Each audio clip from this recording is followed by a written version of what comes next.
to the Peer Support Podcast. Today's podcast is all about being active and how it can support your mental health, and is presented to you by Rachel, that's me, hello, Holly, that's me, hello everyone, and Tim. Hi, that's me. And we are peer support workers who work within the Wellbeing Service. So today's podcast will cover what are peer support workers, being active and our mental health, and sharing peer support workers' lived experiences of being active to support their mental health. We hope that you come away from today's podcast with an understanding of how being active can support your mental health. So just to give you a quick introduction to peer support work and what peer support workers do. So the peer support workers within the Wellbeing Service all have their own experience of living with mental health challenges, and we share our experience of this with others, along with our recovery stories to offer hope. We use our experience of recovery to help people to make sense of what they are going through and to explore what may support them in their own recovery. So, like I said, today's podcast is all about being active and how that can support us with our mental health. And Holly and Tim, I'm going to be really honest and say to you, I struggle with being active. It's one of the things in my recovery that I do find quite difficult. So I'm really interested in today's podcast to find out, what the peer support workers are saying and what you guys are saying. So we asked our peer support workers within the service, why do they keep active for their mental health? What kind of benefits do they find? Holly, would you be able to share those with us? Yeah, absolutely. We've got a few examples here from our peer support workers. So to start off with, someone has said, if I don't keep active, I notice my mood drops and I'm have less motivation. Someone else has said, doing regular exercise gives a sense of achievement, and even when I lack motivation to get going. Someone else has said that weight gain can make them feel low. Another one of our peer support workers said, I feel sluggish if I don't keep active. I can definitely relate to that one. Another example here is mood booster. Getting out supports their mental health. And also, one of our peer support workers has said it's the social aspects of being active, which I think is a really good point, because quite often when we're being active and exercising, there's often a social aspect there as well, which I think can be quite important to people. And I think also it's probably one of those things, Holly, that has been quite hard over the past year. If, going out and being active, and the social aspects, makes you feel kind of better, makes you feel good. Actually, Absolutely. How we've had to sort of change over the past year and sort of manage those things and keep ourselves active and keep ourselves well as well. And Tim, is there anything that you wanted to add in terms of keeping active yourself for your own mental health? Yeah, for sure. I find it difficult to stay active. I know it's something that I need to do, and actually I've tried to shift my perspective away from a thing that I need to do and more of a thing that I want to do. So I want to go walking because I can go to nice places. I can go down and see a duck pond, or I can, I can make it a thing. It doesn't have to be walking for the sake of walking. It can be a thing for me, and I know that by the time I get back, I will feel different to than when I started. Yeah, like you say, it's that mood booster. So perhaps we're feeling in a bit of a low way, or a bit of a not so energetic kind of way, perhaps when we head out. But when we manage to do that, so whatever we're going out to do, whether it is, like you say, going for a walk or going for a run, or as we're now sort of opening things up, able to go to classes and stuff like that, and when you come back and you've got that, I felt like this when I went out, but actually coming back in, I've gone for a bit of a walk, bit of exercise. When I come back, I actually feel a little bit a little bit better, have had that mood boost, and and also, like somebody else said, having that sense of achievement. You might lack the motivation to get going, but when you've got going, actually you've gone out and done something, and the sense of achievement afterwards. And we also asked our peer support workers, how do they do that? So how do they keep active for their mental health? And guys, I'm really interested to hear this bit, because like I've just said, being active is not something that comes naturally to me. So I'm going to see if there's any kind of ideas I can pick up from what the guys have suggested. So Holly, would you start us off? Yeah, I can certainly relate to what you're saying there, Rachel, myself. So yes, great examples here actually from our peer support workers. So someone said try to walk 10,000 steps every day. We've got walking as an example, which I think is a great one. Walking is a great example of staying active. Another very, I think for me particularly, one that I can relate to quite strongly is sing and dance around the kitchen to music. I think that's a great one. Another one we've got is gardening. I know something that myself and Rachel have been trying to do recently. We need to catch up, Holly, and find out whether we've kept our gardens alive. We do, definitely. Definitely, yeah. Another great example here is things like yoga and Pilates, swimming as well. Someone has said a quick spin around the block at lunchtime, a walk around the village after work. Another good example is housework. Of course, we've got the gym. Another very important one, I think, movement breaks. So working at a computer screen all day. So I think we can all appreciate, how important it is to get up from our seats and away from the screen for a few minutes regularly. And another really good example, one that's been used quite a lot throughout the last year and a bit, is online exercise videos as well. Yeah, like you say, there's a wide kind of choice there, isn't there? I mean, I when I'm able to try and be a bit more active, I like walking, and one of the reasons I like walking is that it's something that you can organise quickly. You don't actually need a lot of equipment or any of equipment, and it's free. I think for one of those things for me where I don't have to think, right, I've got to get in the car, I've got to go here, there, and everywhere, because then I'll just go, well, that's just another reason not to do it. And whereas if it's find a pair of socks, find a pair of shoes, is it raining? Do I need a coat? No, out I go. Actually, that's really quite a nice one. And oh yes, singing and dancing around the kitchen. Great one. Oh yeah. Yes, I mean, one of the many joys of working from home is that if I'm just sort of doing some admin stuff, I will have some sort of music on, and when you hear a good tune, and you just think, oh yes. Nobody can see me, although I am declaring this to our podcast listeners out there.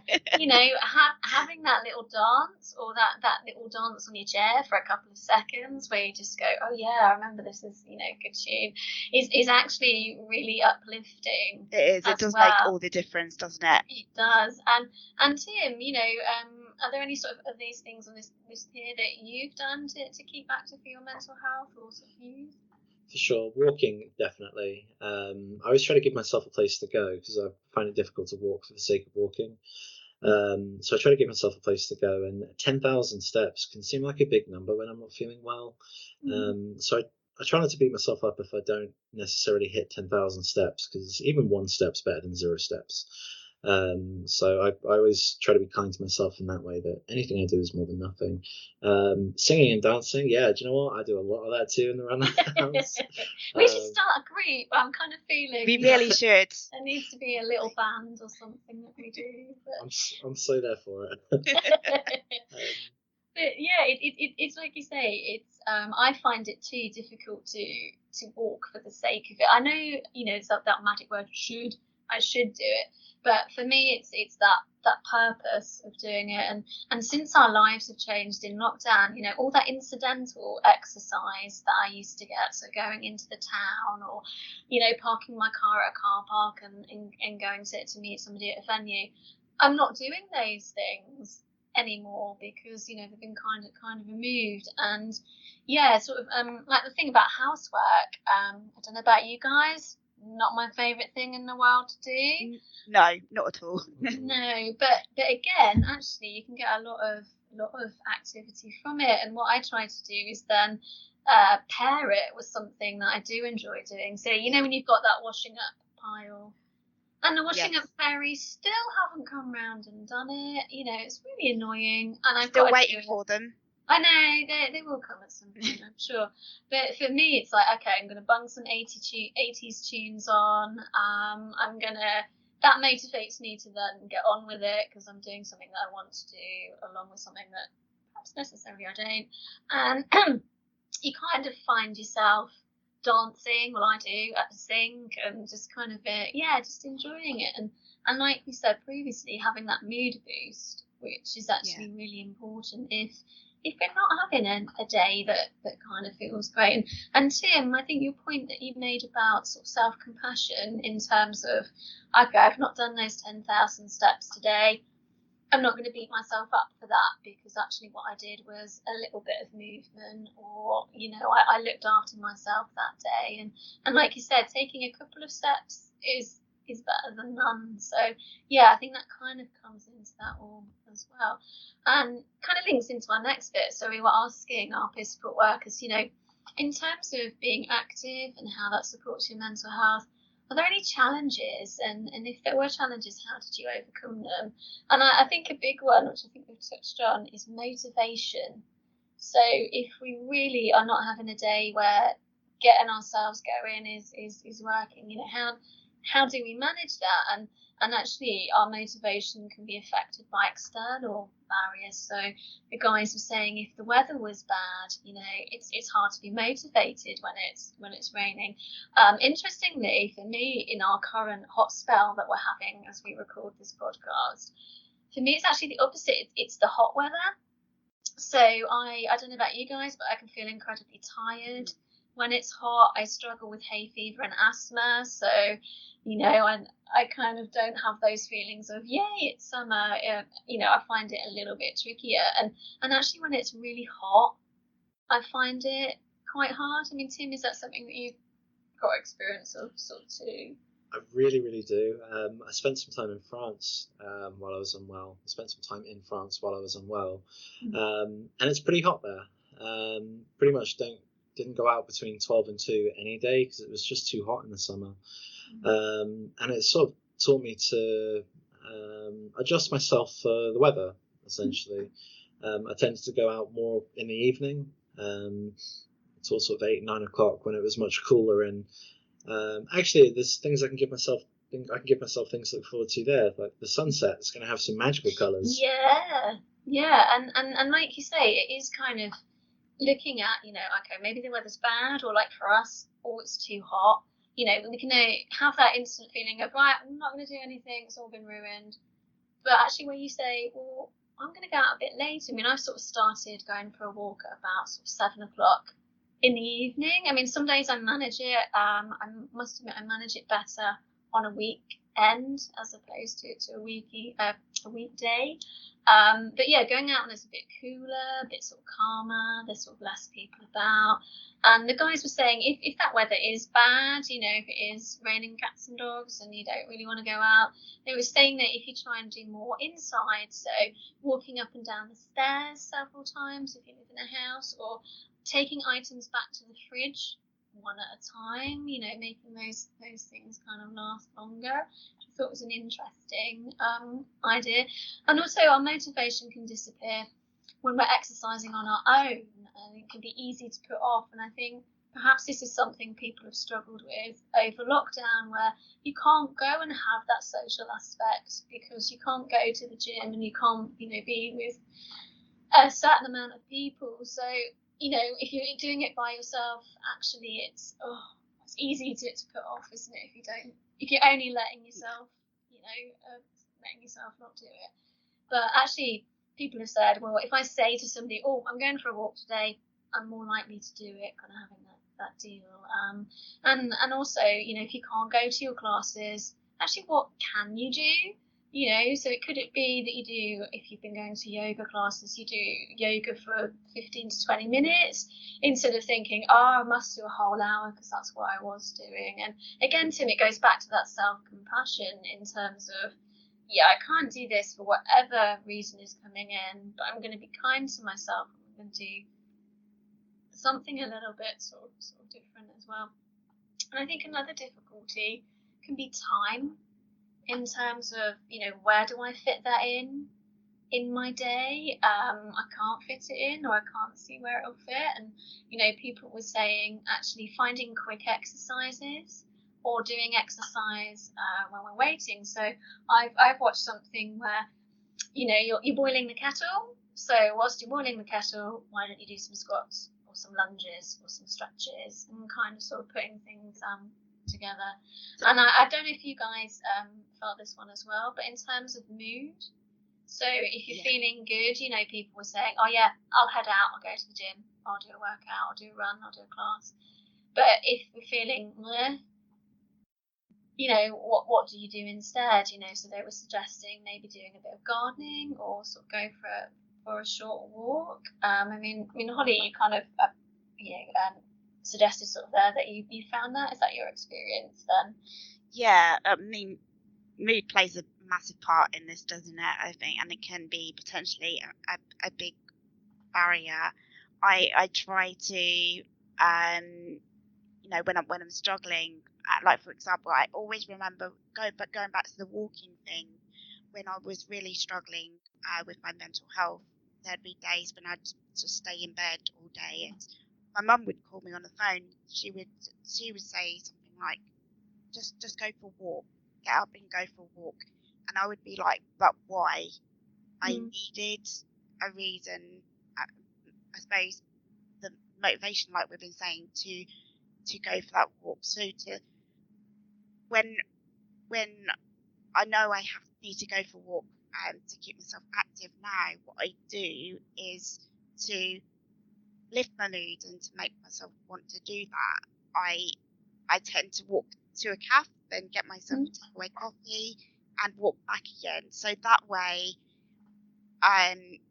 it doesn't feel like such a struggle, and knowing that I'm getting that reward at the end of it kind of lifts my mood. Yeah, it was like Tim sort of said, in terms of having that purpose. Yes. For going somewhere, and if we haven't got the motivation to do something for the sake of doing it, actually, can we find a reason? We're going out to get that coffee, and reward myself with it when I come back. And particularly for me, a difficulty can be boredom. Oh, I'm walking the same old route. Oh, I'm seeing the same old things. And I struggled with this in the first lockdown, because it's like, right, okay, we're being told to go out for exercise. I must go out for exercise. And actually, I found it so difficult because I wouldn't enjoy it. I'd get bored. And then the guys were saying, well, actually, can you listen to music whilst you're exercising? Or, if you're going out for a walk, speaking to someone on the phone whilst walking, a variety of perhaps different routes or activities to do. And I think also if we're struggling with long-term conditions as well, what can we do with the limits of what we're able to do with those? And I think possibly another difficulty sort of coming up in lockdown, where people have been furloughed, or if they've had the misfortune to be made redundant, is the finances of it. Yes.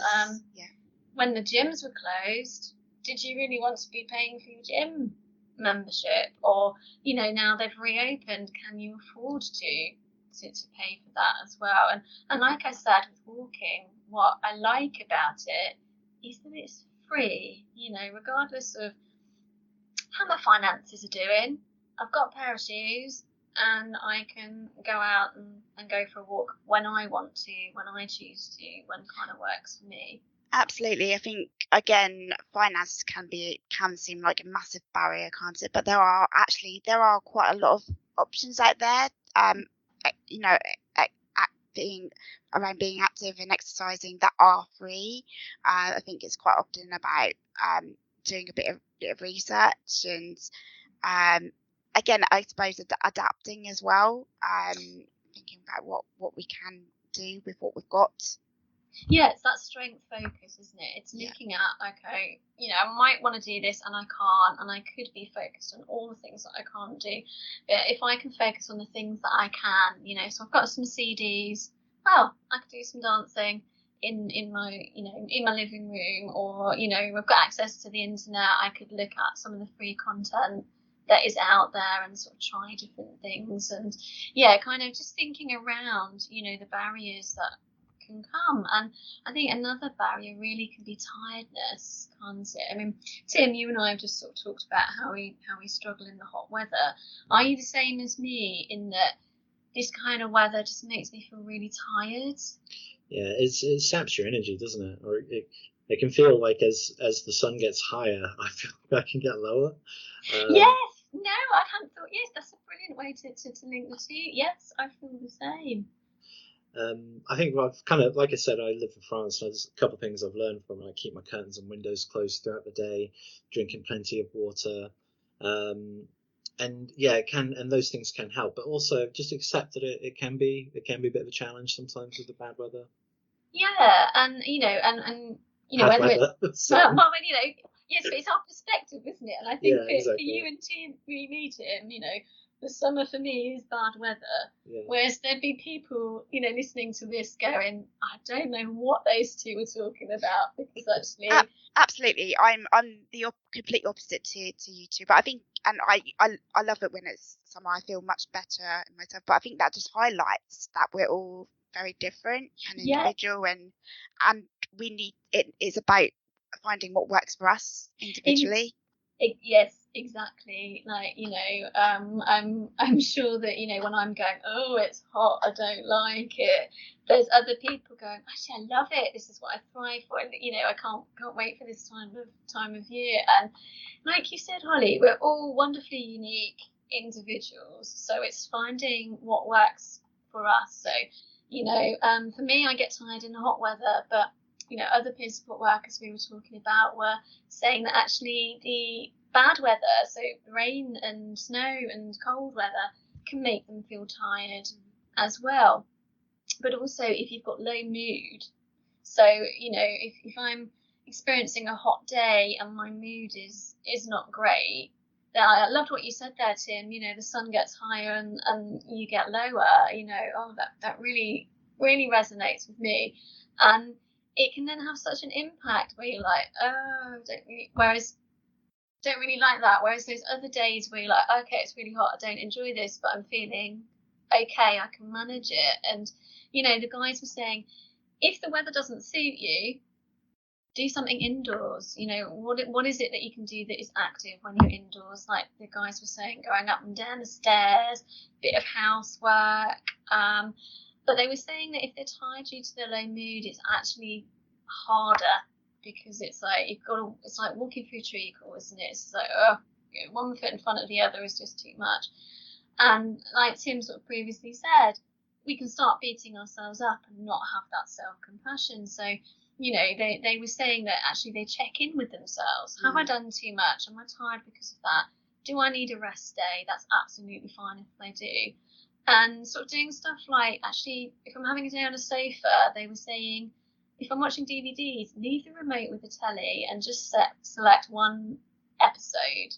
So then if you want to watch the next episode, you've got to get off the sofa. Yeah, I think that's a brilliant tip. Yeah, and I think it's also finding, the small things. Like I started off by going, I find being active very difficult. I'm wondering actually if I do. It's actually, I'm probably managing to be active, but in different ways. So not with that organised activity, because I think I do struggle with that. And you guys listening this afternoon, can't see, but Tim and Holly can see that I cannot sit still when I talk. My hands are flying about everywhere. I've probably got so much exercise in my shoulders just from doing this podcast today. But yeah, it is finding those little things, isn't it? I mean, yeah, last night I was watching a bit of Doctor Who, and I thought, right, I've been watching this for half an hour. I'm going to press pause. I'm going to pop outside and do a little bit of that weeding that I need to do in the garden, because I hadn't managed to do it when I planned. And you thought, do that for a bit, come back in, watch a bit more, do it again. It's kind of working with how you're doing, the resources that you've got available, and what kind of feels right. And I think also, if we're having difficulty with sleeping, I don't know about you guys, that can affect my motivation to do anything, let alone sort of being active. And again, the guys were suggesting, trying to go do a little bit, walking to the local shop just to get moving, as it gets you moving, which therefore makes you feel a little bit better, and it kind of carries on. And Holly, is there anything that you sort of wanted to add to all of those? Yeah, I was just going to say, well, so first thing with tiredness is something I can very much relate to. It's something that I experience quite extreme tiredness on a daily basis, and I think sometimes figuring out the right time for you can help. But no, for me, I naturally have a dip around 2:00 in the afternoon, and then don't start to feel better until around 4:00. So I'm more likely to feel more active and upbeat out of those hours. So I think for me, knowing that, I can then adapt things around that and try to perhaps be a bit more active and exercise before or after those times. Yeah. So I think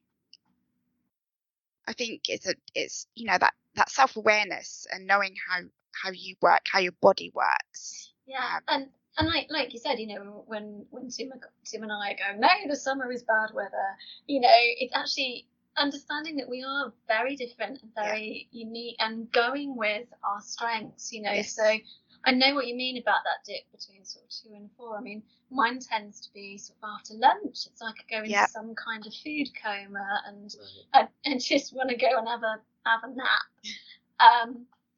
I know that I can't in a working week. That's not going to work.